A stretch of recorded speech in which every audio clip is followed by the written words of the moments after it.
fruit and mind your business.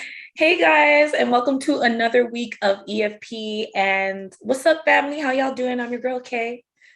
And I'm Natasha Renee. And how was your week, Natasha Renee? It was it was good. Moving. That's all I'm gonna be talking about is moving at this What point. possessed you to move during the wintertime, girl? You know what? The crazy thing about it, every time I've moved into a place, it's always been in the wintertime. Jeez. So I don't know. Is that like, because for me, I could see how I could be like, you know what? I'll move in the winter because I know I'll be dealing with less people. Probably furniture things will be not at a spike as in the summer. I don't know. Always move before a tax season. So that may be it. I'm serious because once everybody get their taxes, everybody started to move around that time. Everybody rich till about. So I try to avoid that whole thing. Everybody's rich till about what? I'll say May, June. Yeah, right before the summer hit. Jeez, dear Lord. Yeah, definitely niggas gotta do their taxes, but I'm not trying to depress y'all. So how was your weekend? It was good. It was good. Like I have another addiction that I haven't quite told you guys about, but for some reason you're just bringing out all these things about me that I don't usually tell the internet. But I have an addiction to the Kim Kardashian Hollywood game. It is so addictive. Like, when was it you that asked me, how was my weekend? No, it was one of my other girls. The response that, like, I was like to her, like, yo, it was a blur. And when I thought about it, I was like, it's because I was playing that damn game the whole entire weekend, because you got photo shoots, you got to pull up with Kim. Oh my god! You got to pull up to Kim's house. You got to go to the Swan Club in the Hamptons and link up with Kim. You got to do all these things. Okay, you need energy, and you got to get money. You got to like date your partner. It's very And then they have specials where like you could vote on different things and like win different K-stars and stuff. So it definitely. Oh my gosh. I was like, honestly, when I, because I'm in my nerd bag, so I definitely at some point want to be able for us to talk about like stocks and metaverse. And for the past 2 seasons, we do actually have a specialist, like a crypto and stock specialist, Mr. T Ford, that we would be able to like call in and like ask him pretty much anything about it. It's like stocks and cryptos for dummies, but he's like the goat of it. So any information that I've like learned or known, he's either like sourced me to where to look, or like I bought his book Pandemic One, which like gave me a lot of like the basic information I needed, like when I was setting up my Wealthsimple account, my wallet, and all of that, like getting me like for real started. So we can definitely do that. But circling back, I'm going to tie it all in. So with the metaverse, I was like, you know what? If there's anyone that can rope me into the metaverse, it's Kim Kardashian and this damn game. It's bad. Do you want to hear the lowest point of it all? I'm listening. So like, I always get up in the night to use the restroom because I literally chug like 2 glasses of water before I go to my bed. And then I fill it again to have it there for in case I get thirsty again. Okay. Because I've been trying to see my dreams. So they say when you want to like catch your dreams or see your dreams, drink a lot of water so that you can like wake up. Okay. I know, weird. So when I get up, either before I go to the washroom, like 3:00 in the morning, I have like the brightness turned all the way down. I'm like, let me just see. I got 4 hours of this event left. Let me just. I'm like, this is not okay. This is not okay, girl. So that was my weekend. Outside of that, a bitch ate food. A bitch watched TV. What did I watch this weekend? Of course, Power. Yes.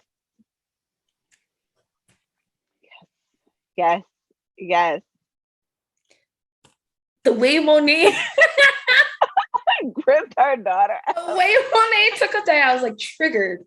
Flashbacks. Childhood. My mom did that one time. I ain't mess with her after that. I love you, Mom, but facts are facts, yo. Facts are facts. So, like, we can get into it. So, you had a good week, guys at home. Yeah. How was your guys' week? We came in and you guys showed love for us coming in the first week of the year. So you guys definitely showed love, and I appreciate you guys for that. Make sure you are like, sharing, subscribing, and you are adding Natasha at Natasha Renee _ the creator. Listen, we're growing, we're doing things. So I am super excited to get into fruit salad for this week. We got a lot to discuss. We're just gonna dive in. Do you know that Trey Songz song? I'm about to dive in. That's Ooh, girl. Flash. So, okay, so we're gonna start off with, Toronto's very own Big Up Yourself, East End, The Weeknd dropped Dawn FM, highly anticipated project from him. And I want to know, Natasha, what were your thoughts on Dawn FM, the whole aesthetic, the album, the presence it gave you? What was it given? I did listen to a couple of tracks on there. Ooh. And we talked about it. Adele would last shame week? you. we talked about it last week, how his sound is kind of that punk techno type pop. Yeah. I like it for him. I like him when he sings, but this is that more happier, not, and it's a beat, and it's that feel good music. So I did like the songs that I did listen to on the album. I think I listened to the first 3 or 4 songs like in order that was on there. Girl, I'm a little bit questioning if we heard the same album, because let me tell you something. The beats were but them words, I was like, I told you. My new bitch is a movie star. I told you. What did I say? I said it. I said, listen to his words. Girl, he was making me sad. I'm like, can someone call Abel and make sure he's okay? Like, no. The beats and the music always, that's why I said, if you listen to what he says, you're like, whoa. Well, we're definitely going to get into it, Downtown Sound, but there were definitely, overall, I'll say the project was good. Like, at this point, I don't feel like sonically The Weeknd can put out a horrible project. Mm-hmm. I'll start off by saying that. Then I'll move into, okay, he's clearly, as you spoke on, not that R&B kind of like down vibe that we were used to. Yep. He has developed it or evolved it to what we hear now, where, as I said, his lyrics, I can hear that he's still there, still that able, but the beats are not those, like, you know what I mean? Yeah. Like those airy, like whimsical, poppy, beats that we were like, I'm outside your window songs. You get what I'm saying? Well, they were definitely outside doing dope on this album for it. Okay, no questions asked, but get your powder on. Not my cup of tea, but get your powder on. Just be responsible, y'all. What we gonna do? It's there. What we gonna do, right? But I will say, I did expect more. I feel like more effort, it almost looked like, was put into the whole aesthetic of it and the costume and the wardrobe, as opposed to, like, but maybe that's part of it. Maybe that's part of, like, it's just not for me anymore, or like that part of me. And it's just like, who am I to hold Abel back or The Weeknd if this is where he truly feels like his art has taken him? And I feel like a lot of the times, us selfishly as fans, of course, we'll comment and be like, this ain't you, or this isn't what, we're used to. And for some people, yes, that is actually true. And for some people, they just grow and develop into something different that is unfathomable and, like, genius, but we probably don't realize it now. Like Kanye West, there were some that were a flop, and to this day I haven't heard those albums or listened to them once. And then there's some where like Donda, that's a work of art that like no swearing, it's just so many layers. But reverting back to the Weeknd, as I said, sonically I don't feel like he could fail, but if I'm putting him on a bar compared to himself, this isn't like his best work. There were I agree.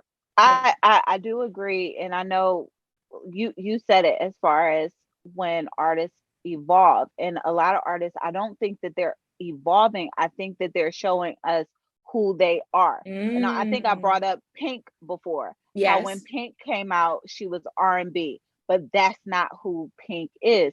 Even with Pharrell came out, we knew him out here in Virginia as being that kid that was different, but he was on all the tracks. So when he's with nerds, it's like, oh, he does this rock sound. No, that's always been him. He is.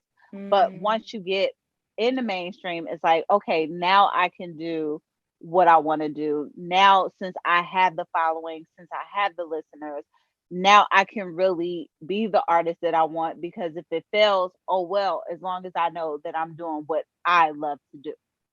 No, that's so true. So, as I said, there are some standout tracks for me. Of course, there were like a lot of air grabbing bars or captions in there. And y'all can hear it for yourself. Like, I'm not here to be like mixy, Eat fruit and mind your business. But he said a lot of things in there that maybe or maybe not he was talking about Selena Gomez. Maybe or maybe not he was talking about Angelina Jolie. Maybe or maybe not he's taking shots at Bella Hadid. I don't know. So he knows, what that is. But shout outs to him either way of putting out Dawn FM. It was so dope. Like, I love Jim Carrey's addition on it, because as I said, I was like, I don't know what Jim Carrey about to do, and the approach that he took when I listened, it brought me back to Drake's album, not CLB, but the album he just put out before, which was the one with Nonstop. Oh, this is horrible. Like, I know every Drake album. I should not be disrespecting my top artists like that. It's okay.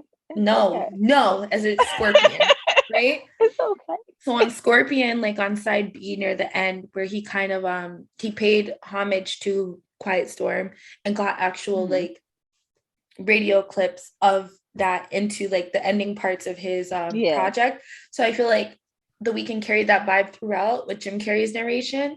And it was really beautiful to hear. Like, it made me feel like I was listening to the radio, which I feel like was the effect. Yeah. But if we're battling 80s projects, I know another 80s project that came out that possibly is getting more replay value from me. I won't say who, but they were alone at prom. So that is my hot take. It's love for everybody. It's beautiful that I can even be like, oh, here's another Toronto person that actually did, like, the fact that we even have that variation and the whole world is talking about someone from my city. So that to me is always like accomplishments, right?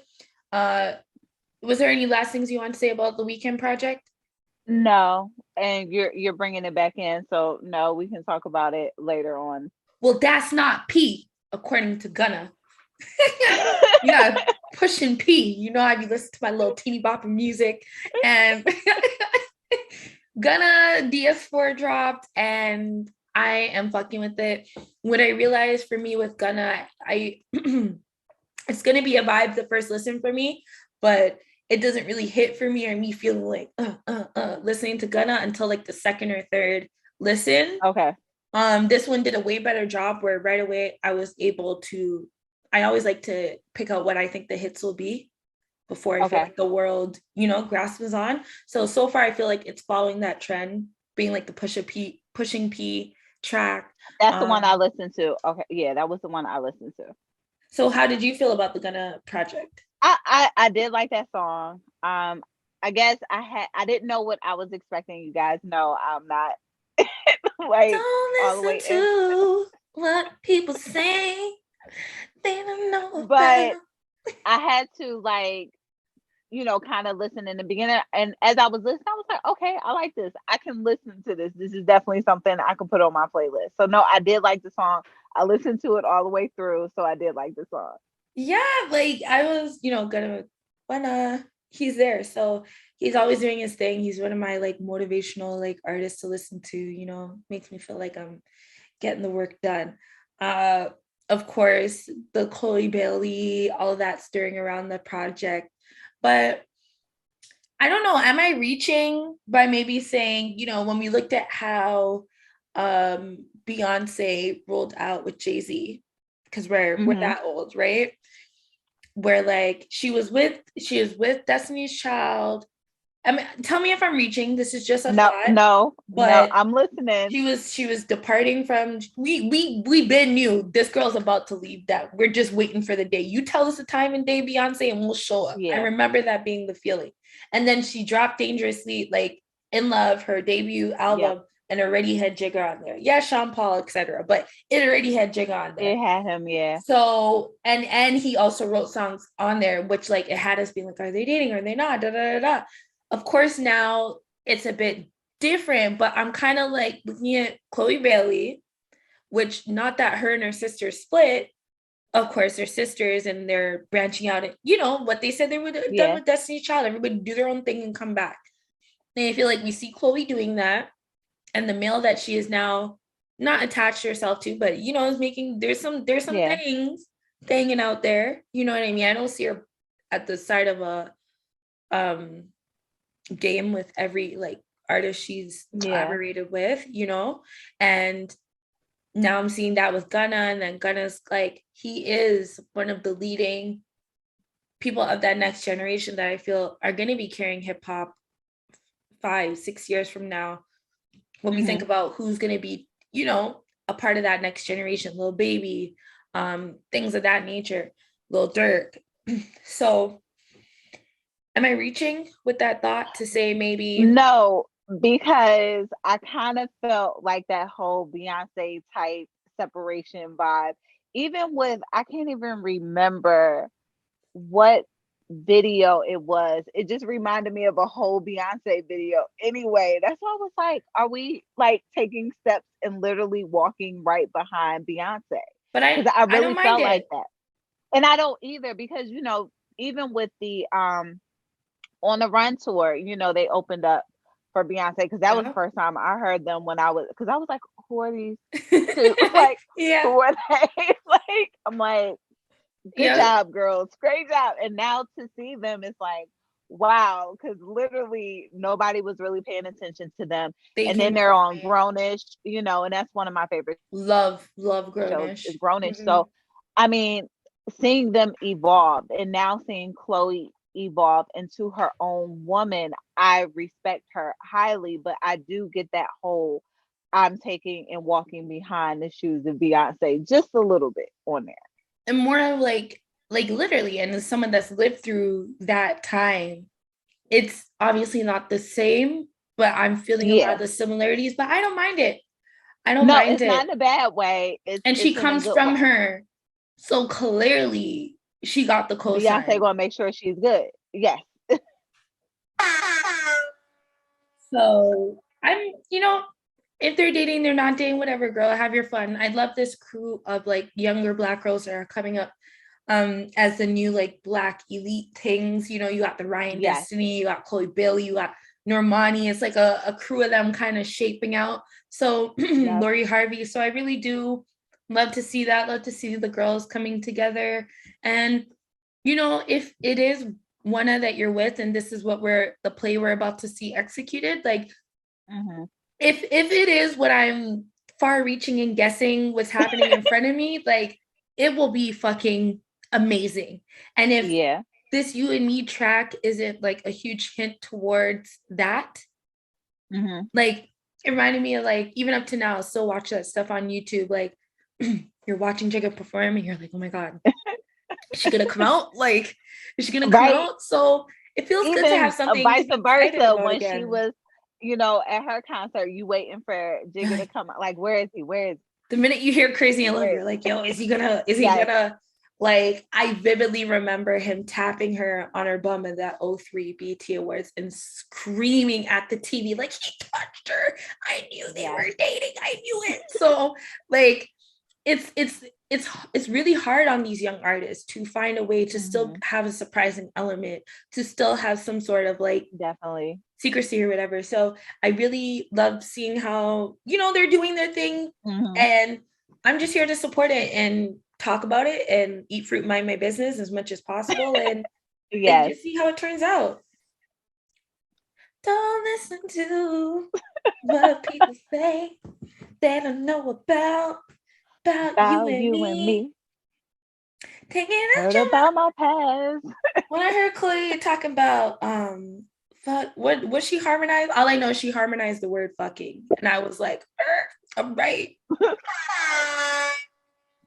Again, it's this trend. Lil Wayne is to be releasing Sorry for the Wait on all streaming platforms, which, like, for me growing up, obviously Lil Wayne, he still is the GOAT, and he is that guy. For every, like, come on, you know what I mean? But but Sorry for the Wait was like one of the most major freestyles to me, you know what I mean? He had like Marvin's Room freestyle on there, he had Rack's freestyle on there, he had Hands Up, and you know, there wasn't a place at a certain point that you couldn't go to a party without hearing the track Hands Up. And I'm just so, you know, Tune Cheese back, like, there's so, this time is very hard, I find, to get the young people to understand the Wayne that we're talking about. Yeah, I got you. As if we're crazy. So with him re-releasing this where people can hear it, and maybe it will spark a lot of conversation and get, because I realize the younger generation doesn't do their research most times. They're just like, this is what's happening now, and everything sucks and everything is trash, and you know. That is Wayne though. It's like it's Wayne. Like, anytime that he's come out throughout the years, and you know, it's Wayne. It's everybody is listening to it. I remember the one with Swiss. My daughter was listening. I'm like, everybody is listening to Wayne. Like, he is that art. He's a genius. You know, he's that artist that he doesn't get old, even though they don't know. He's one of those artists where, you know, they'll be like, oh, who is this? You know, I like it, not knowing that, you know, some kids don't know that, like, okay, he's been out forever. He's a legend. But it's Wayne. It's Wayne. Legend. And like, tell me another artist tell me how the artists that they've brought out are doing in comparison to how Wayne's artists or Birdman affiliated, you know, Cash Money artists are doing. Yep. So he has, similar to like how people say Diddy has that, like, he knows a hit. Like, you're not going to argue with that man when he hears a song and he says, yo, this ain't it. Because if there's anything that man knows, is a hit when he hears it. Yep. So Wayne, clearly, he has an ear, he has a sense for talent that yet anyone else in the industry has been able to catch up to. If that was the case, they'd have another Drake, they'd have another Nicki Minaj, which they don't. So they don't. Like, sorry to be blunt or whose feelings may be hurt off that, but that's just a fact, you know? So I'm excited for Sorry for the Wait. And, you know, why not? Like, why not? Even for creators, when I talk about repurposing your content, and just because it's one, like, it's a different time. Yes, there's the nostalgic viewers or listeners that will go to YouTube and find it or wherever. But like, nigga, if you had that shit on Dat Piff in 2001 and you find a way that you can, like, business wise speaking in the music industry, get that on a streaming platform and create that source of income for yourself as well. That's true. 100. So with Lil Wayne releasing that project, I also wanted to discuss rest in peace to Bob Saget. I know it's a bit of a like, but you're talking about monumental people, and I don't want to say Bob Saget wasn't monumental, but he was for me a huge part of my childhood. I remember watching Full House and things of that nature, and just always seeing him in that role. I don't think I thought of him as anyone else as opposed to like a dad. Yeah, because when I did see him outside of that role, it's so hard to like see him as the comedian that he is because we're so used to seeing him as the Tanners, the dad. And that was one of the few white dads that were allowed into our home. Yes. So, Danny Tanner. You see what I'm saying? So rest in peace to Bob Saget. He passed away at the tender age of 65. But, I guess the new social media thing is when you see people pass away, you get to you see what people choose to highlight or what becomes the popular content on social media. And I just love the fact that everything that I was seeing was him always just being that guy, and he was chill. And I remember even that famous clip with him and scene with him and Dave Chappelle. And to me, seeing those things, that was my green light to be like, all right, you're cool with Black people. You know what I mean? I hope he didn't say nothing out of pocket, but as far as I know, that man, he's very cool. He is that. That's why I said he is that artist that a lot of people, he will go far, but it's hard for me to see that because of the image that we had as him. It's like, okay, yeah, we kind of dismiss it because I did see a couple of negative things, but you know how people are. But I'm like, he was still the dad that was in your home every day, literally after school. Every day. Moving forward, since we're kind of talking about TV shows, I do want to, every week I'm just going to talk about Power and Sex and the City to y'all say, girl, can you stop talking about this shit? But because y'all are responding and interacting with me, I'm like, all right, well, I have friend TV watchers out here. So Power Book 2 finally started back for, I guess, the second part of the season after a little winter break. And they sometimes I get cheese, but at this episode I was like, God damn, finally they're done. I can't take no more. I need a break. Look, I kept hitting I was watching it on my computer and I kept literally hitting because I'm like, it's about to be over, and it's like, no, it's 20 more minutes, and I'm like, it's about to be 15. What else could happen, girl? Girl, it was so much. I was like, when Lauren was like, but did you tell everyone that you're fucking Zeke? And I was like, listen here, Lauren. You wore that wire, and you are not done. You are not done. Not. Because we said it before. She knew what type of person Tariq was. She did. Tariq reminded me she knew at the party. He reminded me of every nigga in high school. Yo, I'm done with you. Fine. I'm done. I'm out. Yes. Eat fruit and mind. It's not funny, but it was just so I was like, Lauren, just tell him. You know you gotta tell him. But you're probably gonna got. Yeah. I mean, even seeing the previews, I was kind of like, she messed up. She definitely messed up. And I was like, what didn't you know? And clearly he's still staying there on his house arrest. I thought he was just going to be fully at the door. Shocked. Exactly. I was like, isn't he at the apartment? I'm like, and then when him and you know, yeah. And I was like, because, that girl, I don't trust her. Oh, no. Because remember, she's the same one that got him in trouble at Choke. So we already know Shorty's going to do whatever is necessary to get ahead. Which that's what it is about. But, so I thought I thought they were about to nanu again.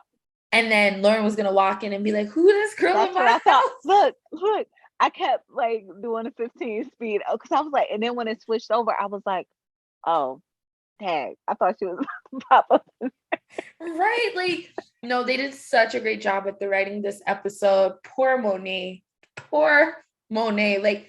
If there was a person that said, I am not, she was in just disgust the whole everywhere episode. Everybody, yes. Everything, everyone, you could have breathed left. And Monet was like, She was just not Her having it. face was just like, the guy was like, I still want to meet my son. Don't you touch him. But the man like, was at the ballpark at the end watching Zeke shoot the hoops. And I said, did you not hear Monet said, wait for my call? And Mecca said, you know, say big man, you can't tell a big man to stay inside. Exactly. Like, yo, this is just too wild. Shout outs to 50 Cent. Shout outs to Michael Rainey. Shout outs to Bobby Brown, because I can't ever unsee Woody from Woody. Yes. Bobby Brown. I don't even, I'm like, what is Woody's name on there? Because I always forget. I'm like, Kane. Woody. It's Kane. Okay, Kane. It's Kane. But, you know, like, that just shows how much of a great job he does with playing like the villain. And Lorenzo, this, like, it has me thinking, like, I understand, because I had, you know, I be knowing people or friends that definitely, you know, talk to dudes that were, like, incarcerated, you know, the whole shebang. But now you're seeing if the dude actually comes home. Yes. Because that's a part of the story I feel like I never really get to see in real life. Like, for the person to still come out up. Right? Yep. And he is just like, nigga, you have to see how Monet is looking at you. You have to know. He's like, don't worry, you know, she's just taking the 10 years hard. And I'm like, bruh, when you see Mecca, right? He said he doesn't even like the nephew, aka his stepson. That was crazy because when he came in and he was like, who is this? I was like, he doesn't know the son? When it was like, Zeke look a little different since the last time you seen him. He look a little different. I was like, girl. I was like, you don't know Zeke? And now you about to find out that bro, he knew. He knew. As much as he knew, like, I feel like he knew. But I feel like maybe what they're trying to play with us on screen is like toying with us and like letting us think, does Lorenzo know more than he's giving off? And Monet feels like she has this all as a secret. Yeah. No, he knows a lot, especially how he got the kids to tell him what the plan was. And the kids didn't tell Monet for that. Like, girl, she's a shape. Girl, and this is my thing, like, but I guess that's a part of growing up when you feel like you just have all the answers, but in reality, you don't know shit. You're just not don't want to listen. Her dad was like, you're going to St. John's. You're not going to Stansfield. Y'all got to see John. I don't want to go there. I want to go where Zeke is. I want to go with Zeke. Dad said, St. John's, baby. St. John's. I don't want to go to Queens. I want to go with Zeke. Oh, man. Oh, man. She's like, Mama just doing this because she know. Yeah, like, you know what? I'm going to go to Stanfield. Guess what? I'm going to tell you what. We had an exit plan without you. Right? I was like, little girl, did your mom just not choke you up in the bathroom? Like, you're not getting this. You're not getting this. Monet dropped a body. My girl was like, and I didn't tell you to do that. I didn't tell you to do it. I was looking for cover as watching the episode because I'm like, you don't know. Don't you remember your mom busts guns out here? I don't know if you know. Right? She about to get rid of her whole son. She trying to turn on her whole son. Got her son and Taylor. It's such a mix up. On each other. It's such a mix up. But it's someone who's definitely like have family members where their kids are like complete trash. And it's like they antagonize the whole family tree or just keep doing like trash stuff. And like I remember just feeling really bad for that person in my family and like us having to like build our own relationship, but around their kids having to make it seem like it ain't all like that deep, you know? And I'm just like, I'm not a parent, but I'm like, that must suck when like, not that your kid is trash, but you like, you know, maybe they're not the most solid person or there's things about them that like, not really things that you fuck with, but it's still your child. Yeah. And I'm like, so that's a part of parenting. I mean, you don't have to deal with it, but it's your child, so you forced like, to. Yeah. And it's like as a parent, how do you deal or how do you feel like you would deal with something I like don't know. that. I got a cousin I haven't talked to my cousin in 12 years because he's so shady. Girl, when we see each other, I don't even speak. them cousins had to stop coming over. I was checking pockets before everybody went in the car. Right? The ones you gotta make sure you got all your stuff when they leave your house. I'm just scrolling through social media. Ain't that my bag? Ain't that my earrings? Right? What the? Yeah. So the girls are fighting. Like, we're literally 10 days in, about 10 days in to the 2022, a day about 9 or 10 of 365. And yes, I get how it be sometimes as a Libra, you know, Cardi B, that a bitch can just pick a day and it might be the day. You know what I'm saying? And you just be like, all right, you want it, sis? You got it. You know? So for that, I understand people are human and they go through these things and the motions, but dear Lord, Cuban Doll said things that she shouldn't have said. And Cardi B said, listen here, look, yo. Where your proof at? Where's your proof? Where's your proof? You know that Cardi B's fighting a trial right now for allegedly beating bitches' ass for the same thing. Do you want to play this game? Do you want to play this game? It was hard for me to read Cuban Doll's tweets because the spell check was not on. I'm like I give up. Sukiana with Cornteen, Cornteen. Dear Lord. I was like, let me watch a video. Mind your business. You know, that's gonna be the episode with somebody explaining it.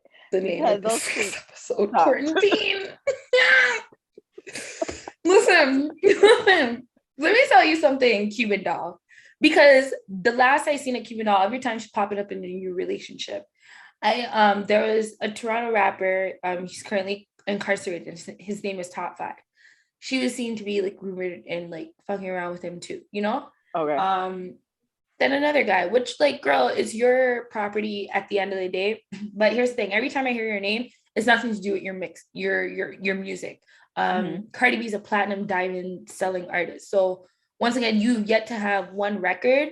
And like, if I know enough in the industry, this is not the time to be telling one of the biggest rappers in the whole world that her husband wanted to fuck and you said nah.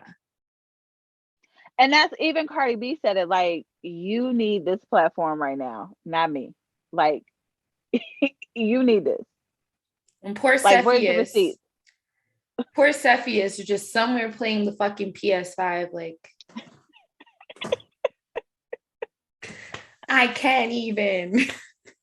He can't even. But, you know, at the end of the day, like, as a female, I don't like other females that be like, oh, your nigga tried to talk to me. And why isn't he talking to you now? Why isn't he there now? Why is he under my left titty? Why isn't he calling you? And girl, if he is, it's in secret. And that you should be ashamed of that life. Because we're together all the time. Exactly. Why do you want people to know? And this is like, I'm not siding with Kevin Samuels, but I know a lot of the things he says is kind of like misinterpreted. But like, this is kind of like a prime example of like something he would kind of like try to get this messaging across, where it's just like, what is on your plate? Do you even have a plate that you're bringing to the situation? Yeah. Like, you're coming and talking, as I said, to a Why lady does that he brings want in to? multi-millions of dollars, that just gave her husband $2 million on stage. Yes, niggas are stupid, but let me tell you something, look, bro, he's never going to leave her for you. And not saying that's what you want, but just generally speaking, like, I really find it like really whack. If anything, that makes like your pussy more whack. When you do shit like that, like you're not as lit as you say you are. If that's how you're it's definitely, like you said, even if it is something, what does that say about you? Like, I would have kept that one to myself. I mean, even if I would have kept it. Like, why am I gonna put myself out there to get embarrassed? And then I can't feel either. all right, you feel like you have the upper hand. Here are the same DMs that you said you're gonna put out that I sent to you. And yeah.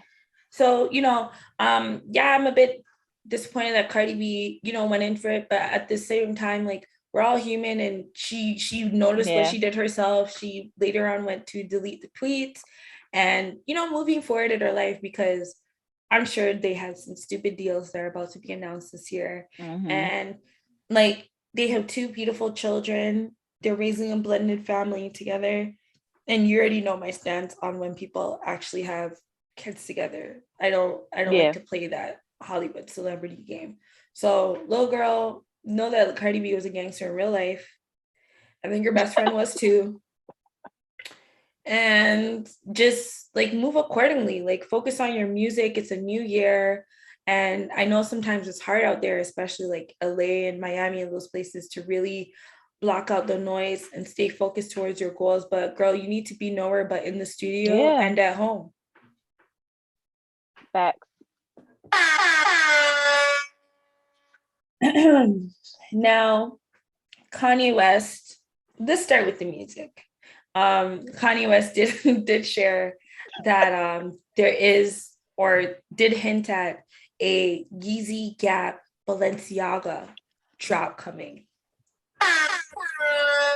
Take my money, because that will be fire.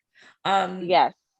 As someone that's naturally been a part of like the working force and like the, I guess, middle low class people, Old Navy, the Gap is definitely one of those places, or 2 of those places that I go to when I want like a sturdy little sweater to wear to work, or you know, some good quality. It's not quite some good quality crew, jeans, but it's clothes, like, you know what I'm saying? You get some staple pieces in there, some basics. So I'm really excited, because even if you remember when Kanye was doing that Drink Champs interview, and he was discussing like, even when he puts on his Balenciaga stuff, it does not look like the Balenciaga that people are buying and wearing out there. So maybe this will be the thing that fashion wise I can finally support Kanye and make it really. I hope so. But I feel like it's gonna be lit, because the Gap, the Gap is like always, like you said, it's that go-to where, especially if you're in the working class, you need some good quality clothes that are nice and put together. The Gap is always, you know, the Gap, Old Navy, Banana Republic, those are the places that you go to.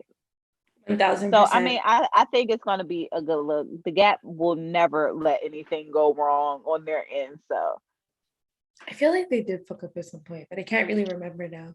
But nevertheless, maybe Old Navy. Yeah, maybe it was Old Navy, and I'm mixing it up. They do give a vibe of something someone would fuck up over there.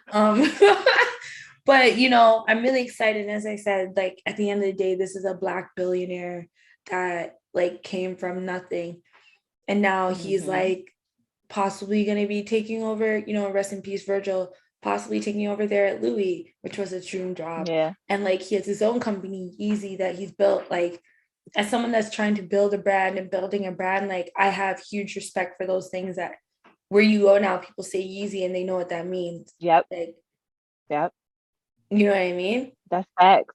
Yeah, that's definitely facts. You know, even though he has his ups and downs, when he drops something, sold out, can't get it, everybody's on it. So I give him that. He's a good marketer. Like he knows that people are definitely going to get it regardless of.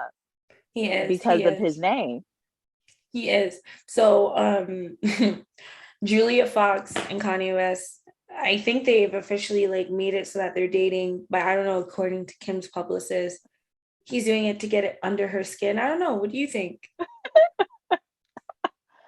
He's still on Kim, and it's something probably that he thinks is going to get Kim mad. I told you, but she is not bothered right Girl, now. I'm about to read this because this has to be read. So Julia Fox did a interview with some place. I don't know the publication, but she did an interview and she had things to say.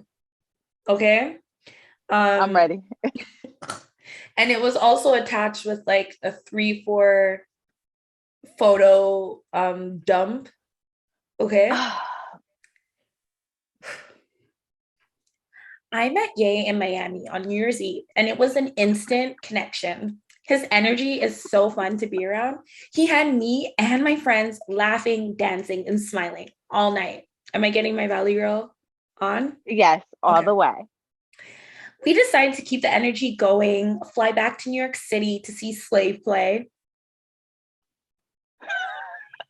Ye's flight landed at 6 and the play was at 7 and he was there on time. The article person put on time in capital letters because I guess CP time on time. So she wants to. Black people never on time. He was on time. And mind your business. I was impressed. After the play, we chose to do dinner at Carbone, which is one of my favorite restaurants. Ye directed an entire photo shoot for me while we dined. The whole restaurant loved it and cheered us on while it was happening. After dinner, Ye had a surprise for me. I mean, I'm still in shock. Ye had an entire hotel suite full of clothes. It was every girl's dream come true. It felt like a Cinderella moment. I don't know how he did it or how the hell he got in there on time. But I was so surprised. Like, who does things like this on a second date or on any date? Everything with us has been so organic. I don't know where things are headed, but if there's any indication of the future, I'm loving the ride. Kanye wrote that for her because that sounds.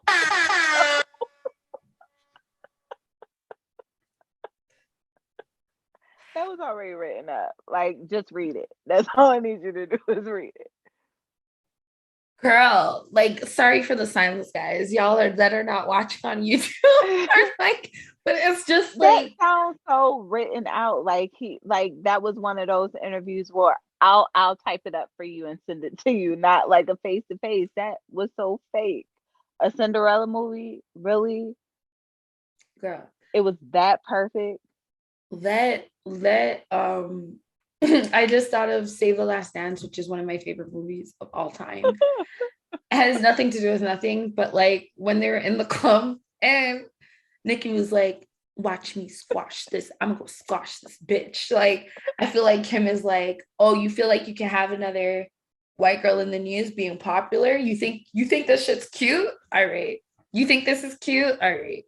I feel like you know, damn, like hurt people. And this is hard. Like North is grown.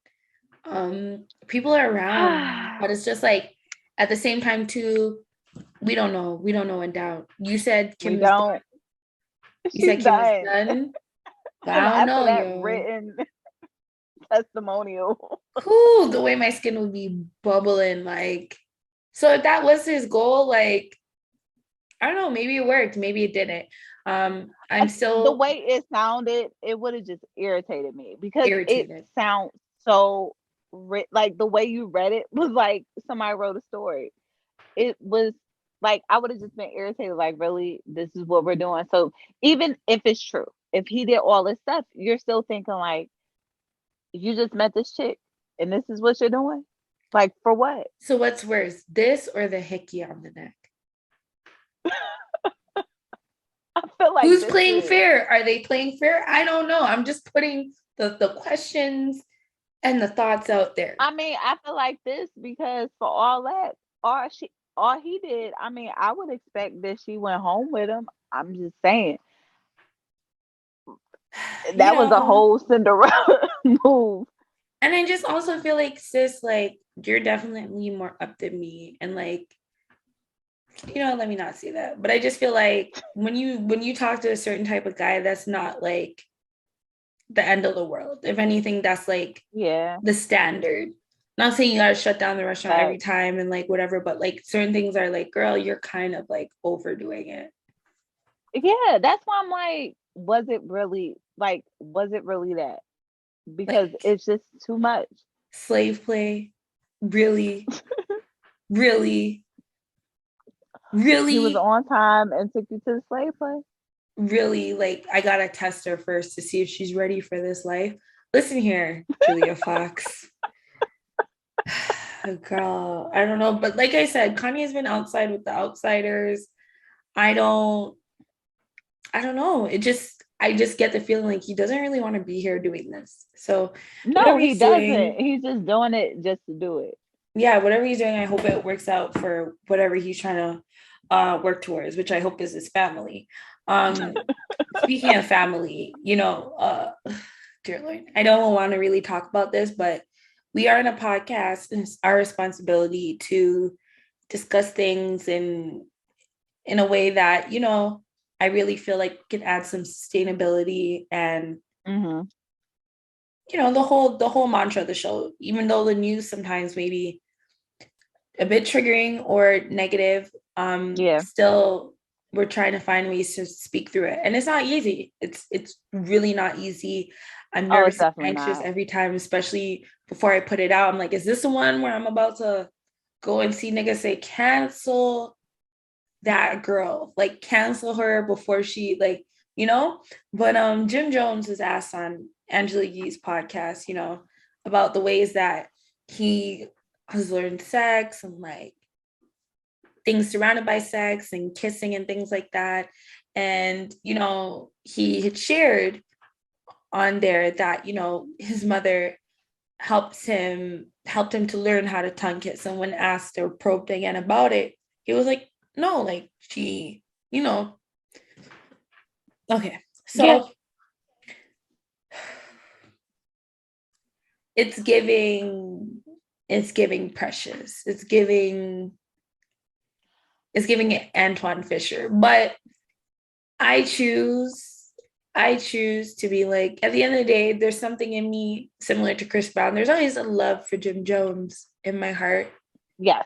And if anything, if this is new, even though he rapidly and his mom rapidly came out and said, oh, nah. But, and he said he was joking. But this is something, even if we take it outside of Jim Jones, that people have gone through and have normalized or think that it's okay or not know certain things. So what I will say is that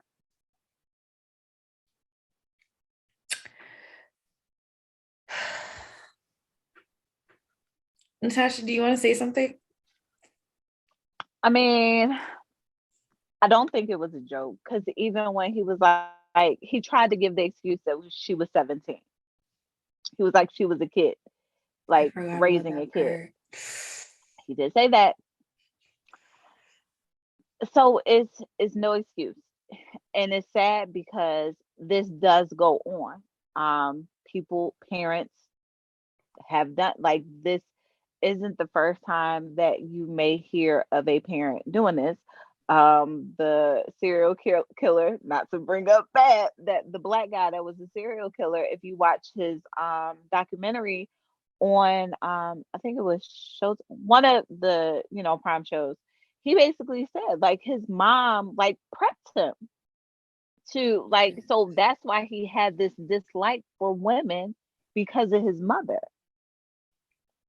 So I mean, these things do happen, and I don't think it was a joke, because what is her name? I can't even think of the woman's name right now. No, Chrissy his Lampkin. Mom. Oh no, not Miss Jones. Yeah, Miss Jones. Mrs. Jones.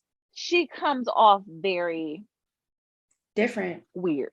I watch enough Living Hip Hop to say different. Because even the way she's always in their business, him and Chrissy's business, and how she is very persistent that, no, my son isn't going to do this and that. And I honestly feel like the reason they aren't getting married is because of her, or if they secretly got married, the underlying things that happened that, I remember, shout outs to Nicole Lionel, love her platform, witnessing her growth and her journey.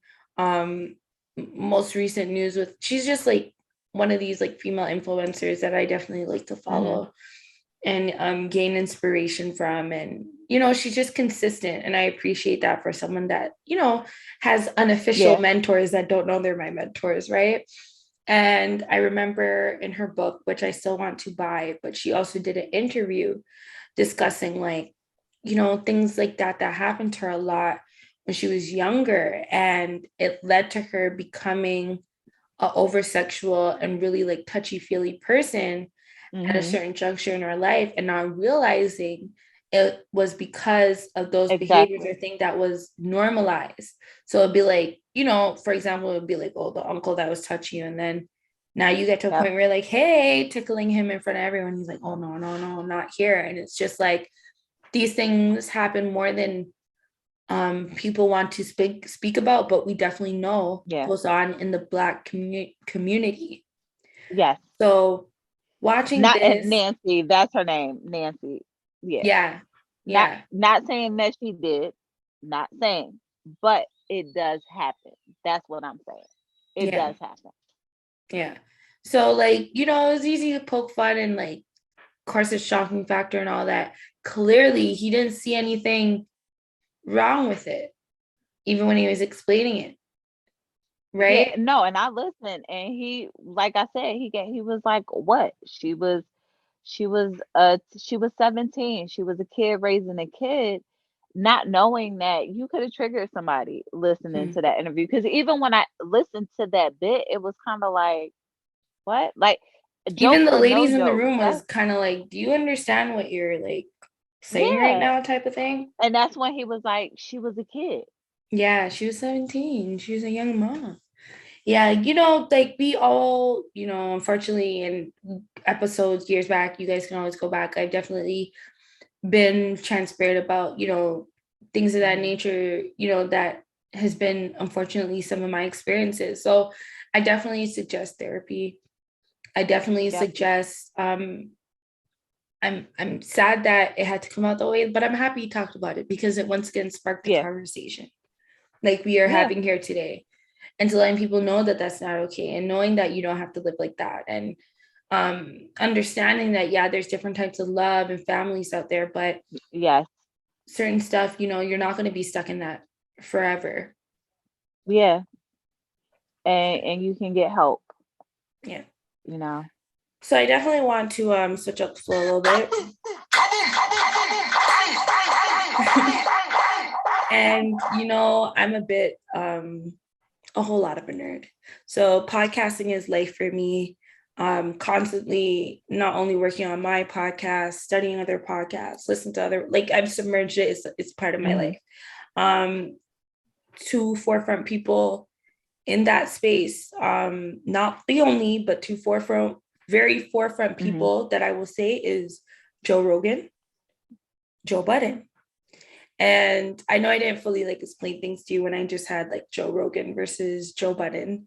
But I was hoping like it would just, I don't know, when you saw that, what were maybe some first thoughts that like came to your mind? Looking at it, I'm like, okay, as far as I look at it as, I will say I've never listened to the Joe Rogan. I see the bites and the bits of it, but I know he's this like super podcaster that just like came out of nowhere, but like he's the best of the best. Yeah. Where when I think of Joe Budden, I think that he's not the first, but he's the pioneer of what we're doing now.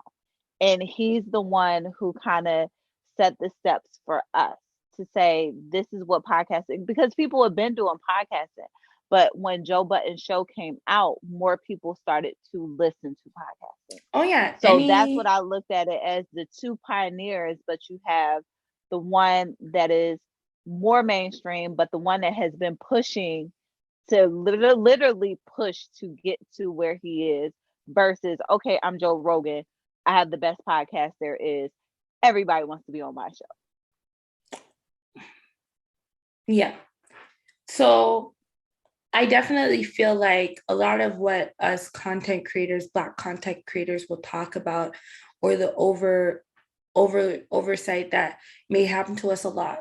And we'll see like white creators, perfect example, GoDaddy, $60 million deal, where Horrible Decisions is an amazing show platform of the same cloth, if even better. And they've yet to lock in that multi-million-dollar deal, right? Not to say they're not making bread and they're not content, but I'm just drawing that comparison as to who's getting offered these big bags or not. Joe Budden Podcast, they were the first podcast to have exclusive deal. They were the first to have that type of deal with any platform, the Joe Budden Podcast. And I don't feel like he's wrong in saying, you know, I feel like a lot of people, they clown him or whatever, but I'm here to speak about some actual things. Because as I said, I submerged myself in the podcasting world. And as I said, Joe Budden was the first to receive that deal. And then after, I do believe when Spotify seen how great it was going, they offered $100 million deal to Joe Rogan. And when I saw, and I remember when that happened, that's why I was like, who are you? When I know who he is, but I'm like, what do you have that will, I mean, I know, but I'm just I do saying, like the show. I'm not going to hold you. I do love the show. I've seen some, like I said, I've seen some bits. I'm not saying that it's a bad show. It's just like you said, you get this, literally, you are coming in where Joe has literally did the work, and you're coming in and you get this multi-million-dollar, and that's what everybody sees. Oh, I want to be like Joe Rogan. I want this deal. I want to be, you know, this is what I go for, when they're not thinking about the work on how they got there. And 100%. one thing I do want to mention without getting into detail, because I can't talk about what I did, but you know, that I was on a panel on one of the biggest podcast platforms to judge different categories, because I can't even say what category. And the fact that there were, out of, I think, 18 podcasts that I had to listen to, and I had to listen to everybody's podcast. Anybody can get on this platform. You just have to pay. And that's what a lot of people don't realize, is when you go to these award shows and stuff like that, you have to pay to put your stuff on the platform. I'll mention like the Black Podcast Awards, where I submitted my stuff, but some people, I'm not giving them $40. But this one, it was only $40 or $50 to get into it. But here is this huge platform where the best of the best podcasters, well-known people, like everybody knows that are celebrities, are paying their little bit of $250 to get judged for these platforms, but we're complaining about the $50. And out of 18, I think it was only 3 Black podcasts that I listened to. Wow. Just 3. Wow. So if that, based off of my category, it should have been more than 3. Legit. And it was only 3. No, that's insane. That's insane. And that brings me to the point of like, I definitely feel like, I get it, the whole Rory and Mal situation, whatever. And no diss to Rory and Mal. Like, I champion those 2 young men trying to do what they do, but I never heard of y'all until Joe Budden. And yes, Joe Mal was, you know, affiliated to Rockefeller, but once again, that wasn't at the forefront. And people get like upset or whatever when you say stuff like that. It's not for me to be malicious. It's just fact. You know what I mean? And I'm not racist, but within this space and everything happening, I'm not going to champion another white person to take over in a space when I clearly see a Black person that does it better. Sorry. Yeah. And Joe Budden is in the podcast space, something so special and dear that we all value, whether people want to admit it or not. If your podcast has a couch and niggas is sitting on it talking, that's Joe Budden. No other podcast was doing that. Rest in peace to Combat Jack, which was really the first, you know, but nobody else is doing that prior to him. And recently they celebrated their 500th episode. And as being someone that's listened to all 500, it's been a hell of a ride. And we need to salute that man and understand that y'all are doing and playing exactly into the hand and allowing Spotify and these platforms to feel like it's okay to give Joe Rogan the $100 million and not a creator like Joe Budden. And he's, like you said, he's put in the work. He's paid the way. He's pioneered. He's taught y'all a lot. given a lot of keys informally and formally. So it's just like, when I'm looking in this space, and if it's Joe versus Joe, I'm going with Joe Budden, because Joe Rogan, he's white, he's always going to win. He's always going to have a job. He's always been out there. I've literally seen Joe take this from nothing and make it into something, to the point where niggas have fallen out over bread. You know what I mean? Yep. So that is something I just definitely want other podcasters to look at and understand. The journey doesn't look one way. You know what I mean? It doesn't. And even with Spotify, I had the privilege, 2 years ago, to be on a panel with Spotify, and it wasn't the Sound Up, but that's when I got information about, like, they have a program with Sound Up where you submit, and these are the things that, like, remember you were saying, like, the information. This is what I do. I try to find information and I try to share it, because so many people say that they can't, and I always say that I'm an example that I have no experience. All I did was just start looking at stuff, started going on panels. And so Spotify has a program called the Sound Up program. I know they did the Latino one, the Hispanic one this year. I didn't see the one for the US, where you submit your your podcast in order for Spotify, for it to be a Spotify original. And the program that I was in, it wasn't for Sound Up. It was more for working with Spotify, but I did all the podcast rooms. And Barry, the lady that has the Black podcast, shout out to Barry, because she is one of the originals that worked for Spotify to get us on the platform. But they gave a lot of good information for us to know, like, this is what you need to get on. Like, we have the space, but we're not being seen. This is what you need to do. And these are good tools. Like, people don't like to sit through the webinars and stuff like that. But if it's directly through Spotify, why would I not do it? This was I got an invite only, but these are the opportunities. When you get them, definitely do it, because you learn what you need to do. And it's so hard for us. It really is hard for us.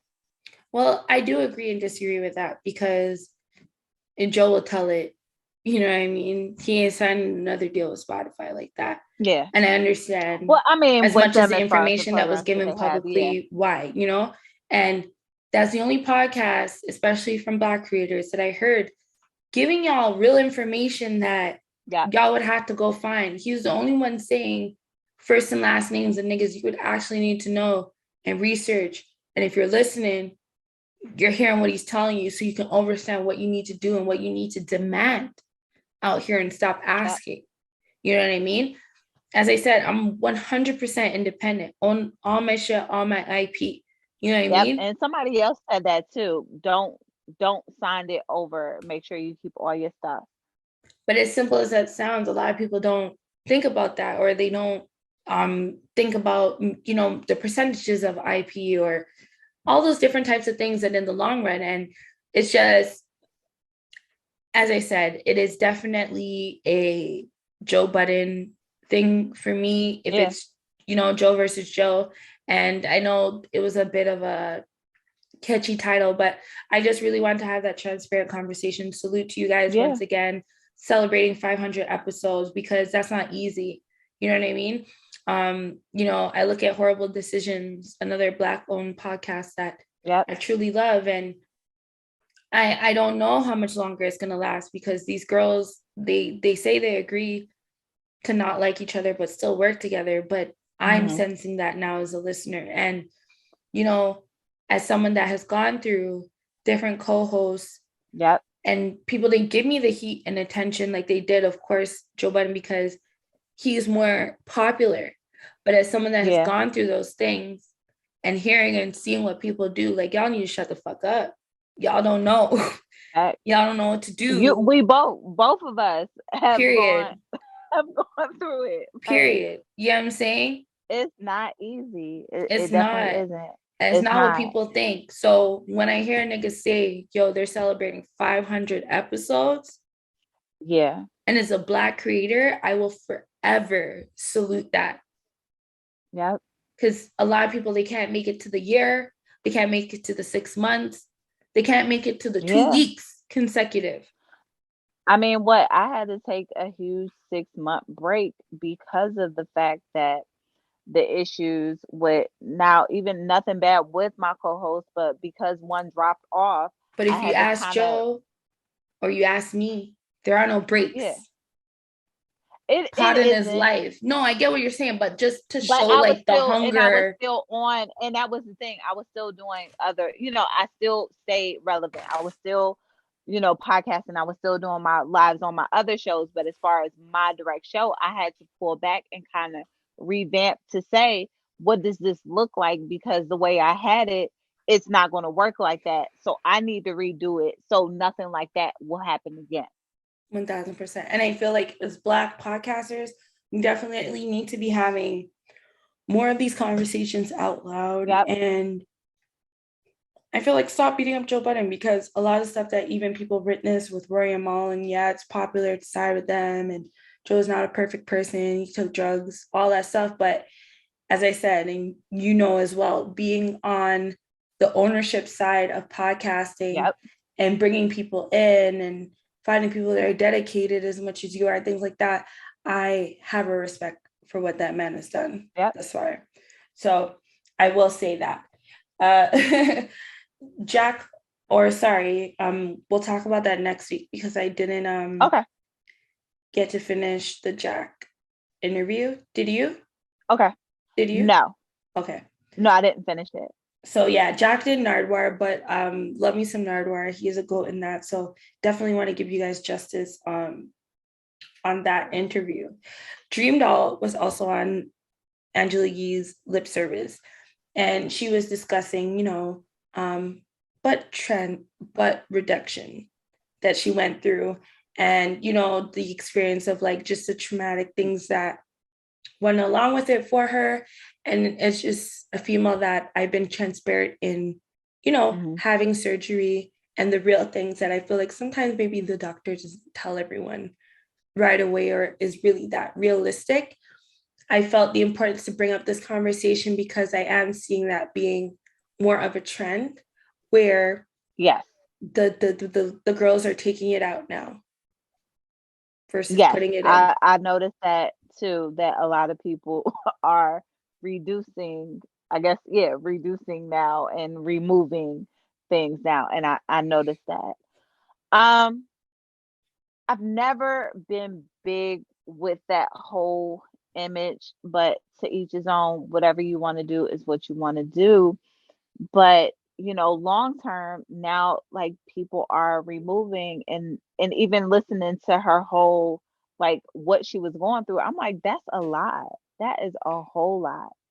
To even several surgeries to remove. And so I'm like, I pass. Yeah, I'm saying it's just, my whole thing is just always do your research, and thank you, Dream Doll, for just being transparent about that, because I know it wasn't easy, but it's necessary, right? Yeah.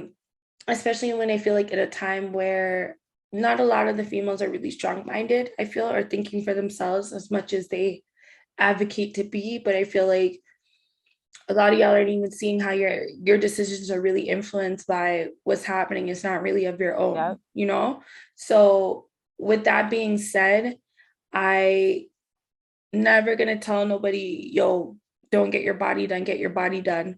But if you're gonna spend 40 bands to get your body done and you don't own property, you don't own no stocks, you don't own no crypto, you don't own nothing, I don't recommend that being a good investment. Or even going to trying to cut the cost by going out the country or going to certain places, not realizing that, okay, you're having a whole surgery. You just don't get up and get on a plane and come back. Like, you got to think about your recovery. Like, we've talked about this recovery time and stuff like that. So it's like to spend all that money, especially all that money, really do the research. And like you said, and if you're not owning nothing, why don't you wait on that to pull the money from your 401k? Because I know someone who did it. You know what I mean? Not I'm saying like, no I'm not names, trying to but play I a mean, car note on my body. yeah. I feel like that's a giving sign. Like y'all aren't paying a car note to go to the dentist.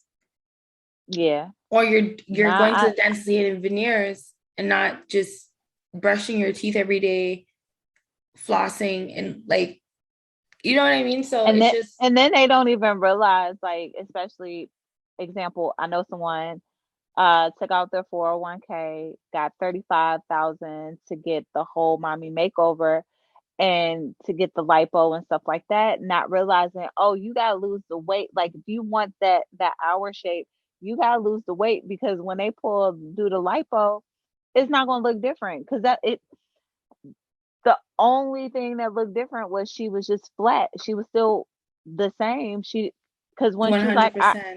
she's like, do you like? I'm like, I couldn't tell. You couldn't tell, and I know she felt some type of way about that. But lipo does not mean that they are going to make you skinny. It doesn't mean it all heals. So we were Yeah. talking about marriage boot camp and what are reactions or guesses for what March 2022 is gonna give. But girl, according to the blogs, Lyrica Anderson said, "It won, me done with you," and she filed for divorce. She didn't take that ring. She filed for divorce, so it sounds like at the ending of that season, she did not take the ring. Dear Lord. She did not take the ring. She did not give him the ring. She went about her day. So, what are your thoughts on that? They were when I saw that they were going to be on the show, I felt like the last Love and Hip Hop that they were on, they were in the process of getting a divorce because she had started cheating and messing around at that point. So I had already thought that they were divorced until I saw that they were on marriage boot camp. Yeah. So I'm not surprised at all. But I feel like something was giving me, like with Dr. Ish and Judge, is it Toller? How you say her name? Toller. Right? I feel like the way they break it down, like I was really happy with how they even gave advice for what we could see for the last season. So I feel like maybe they really said some things to both parties to help them really come to a decision. But at the end of the day, you know, what I'm gonna say, they got a kid together. Don't say nothing that's unhealthy, which I definitely feel like a lot of the times that's what has been happening over there. But that was something that, you know, I just wanted to follow up because I know we did discuss it and you were like, I don't want them together. Yeah. I can sense this stuff. Yep. So, all right. You know, I was gonna talk about these guys, but I decided not to. They look like trash. They're trash. And if they want to talk bad about Black women to raise their podcast, you're never gonna be successful. Yeah. Black women are too lit right now for y'all to let that fly. So if it's working for y'all so far, cool. But clearly looking at the both of y'all both look Black. I just pray for them. Yeah, it's sad how, like, especially as podcasters, how we try to tear each other. Like, yes, we can be judgy, like we are. We're giving content, but I'm not going to tell, you know what, listen to my podcast because it's the best. These other podcasts are trash. Like, I hear a couple of podcasters doing that, and it's like, for what? Like, for what? It's not worth it. Yeah. So when people try to tear each other down, it's just like that type of vibe. It's like, I don't want to, like, even entertain it. Agreed. So there was a random clip that went out, and all I know is I heard Usher and Jason Derulo flew across the room and fucking sidelined this man. I was like, damn, like, I don't know if I would have been that mad if I heard somebody call me Usher and I have never been as successful as Usher. But maybe that's what pisses him off. I don't know. It has to be more than one time. Like, for him to get that mad, it must be on the regular. Like, I was like, there's no way that they just seen him at one time. They were like, Usher. And he's just like, fuck them. And like, there has to be something that was not on camera. But Jason, I know you're a new father.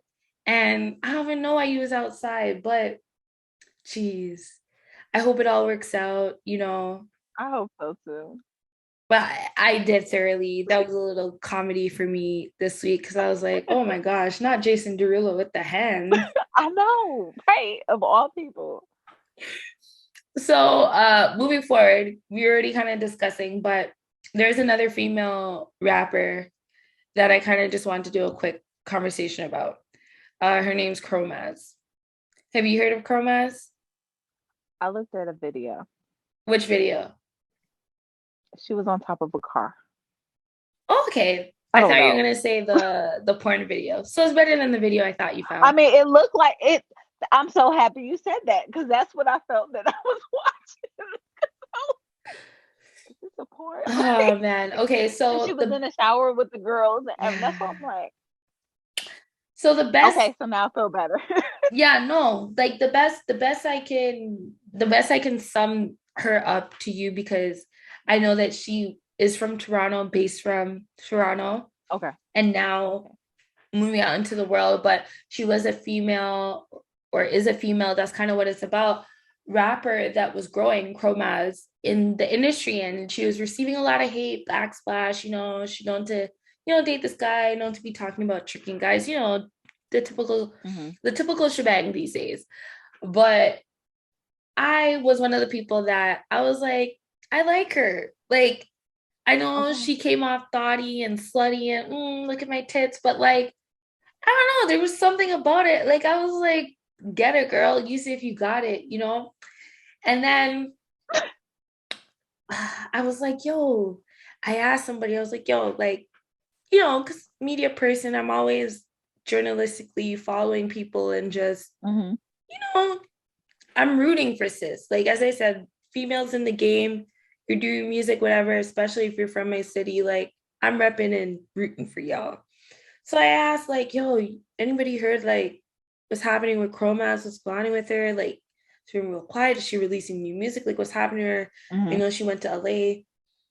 And then, I was just kindly sent a video of I know she went to Adam 22 No Jumper.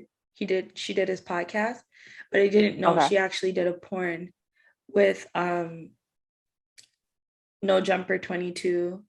No Jumper, Adam 22 and his wife, Lena. With that being said, I know she has an OnlyFans, but I was still keeping out hope there. So I'm just a little bit unsure right now is if like she's fully into like, I don't want to say sex work, but like, selling herself out there, or like if she's still rapping. Because I can see how a female can get in the game and be like, I want to be a rapper. And if you're not strong-minded enough, or maybe you are strong-minded enough, but you decided this game is taking too long for me to see my bread back. Yeah. But if I like rub my tits on this man's dick, I can get paid like 5 stacks in 15 minutes. Some girls are gonna, a lot of them do. Yeah, a lot of them do. I mean, it's the game that they play in the industry, and I feel like we kind of briefly discussed like when women come into the industry, it's a whole different ball game to us. And like, unfortunately, everybody doesn't get put on right away. And unfortunately, how we have to, and not how we have to, but how most typically sell their lyrics is also what they have on, and what they wear and how they portray themselves. And unfortunately, because that is how it comes off, that's how some people will see them. Man, there was a rumor that she had an abortion recently for Draco the Ruler's baby.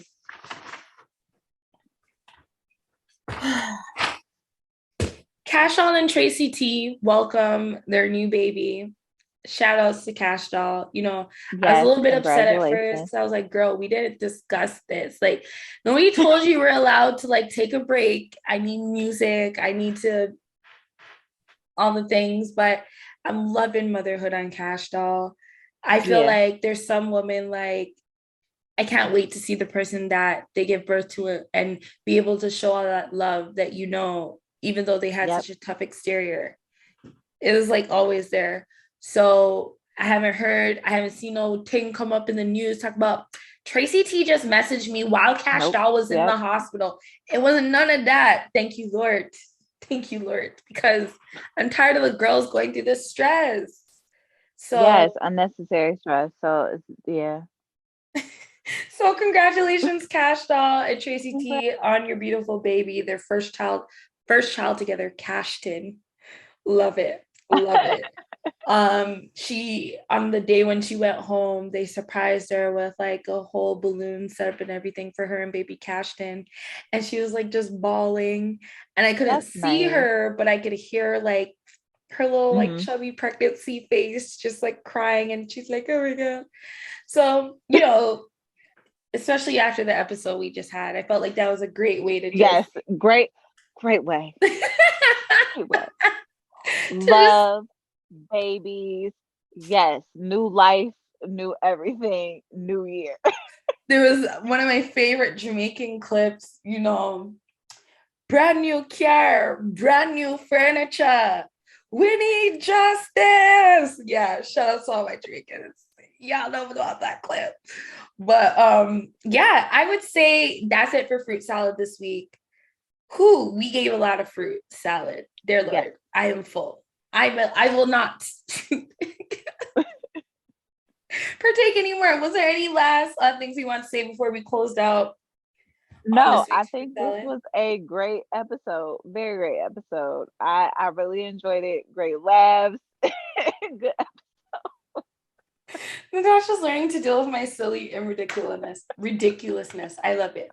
So I want to say thank you guys. You know, as we say, this is where we leave you on YouTube. If you would like to be a part of Downtown Sound, hop over to your Spotify, your Google Podcast, your Apple Podcasts, and come and enjoy this audio experience with us. Thank you guys for your support. We are second episode into 2022. What? Two. All right. So we are chugging along. And it was good. How are you feeling, Natasha? Feeling good. New year, new everything. I'm excited. Definitely excited. Me as well. So thank you guys. This is it. See y'all. Hop on over to the audio if you want to hear Downtown Sound for this week. Now, for y'all that stayed. Sorry, y'all. For y'all that stayed. What's good? Welcome to Downtown Sound, a segment where we like to highlight and give way to new artists and new music. Last week, Natasha gave a 3 out of 4. And yes, I'm once again coming with 4 tracks. And let's see if we get a 4 out of 4. We did talk about some of the new projects that released. I did see Corday release some new music, which I'm not playing today, but I just wanted to give him a shout out because I do love him and Naomi Osaka, and he is one of the young kings as well that gives me like this Nas, J. Cole, mature type raps coming from such a young man, which is like refreshing. So with that being said, I got 4 tracks for you this week. All right. We got some dance hall in here again. We got some sauce. So how do you want it this week? I mean, we can start with the dance hall first. The dance hall? Okay. Yeah. So this is one of my new generation, one of my favorite artists from this newer generation. When we think about like old school, probably people would say like Buju Banton, Shabba Ranks, Bone Tequila. Newer generation to me is people like Skelly Bang, Alkaline. And this artist that I'm going to play right now is called Masicka. So Masicka, he actually released a project earlier in December, I think the first week of December, and it was called 438. So Masicka always, what I love about his music, he does dancehall and like gangsta songs, which, you know, I be loving.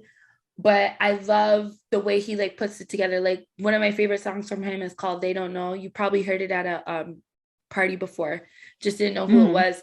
And it was like, they don't know my stroke.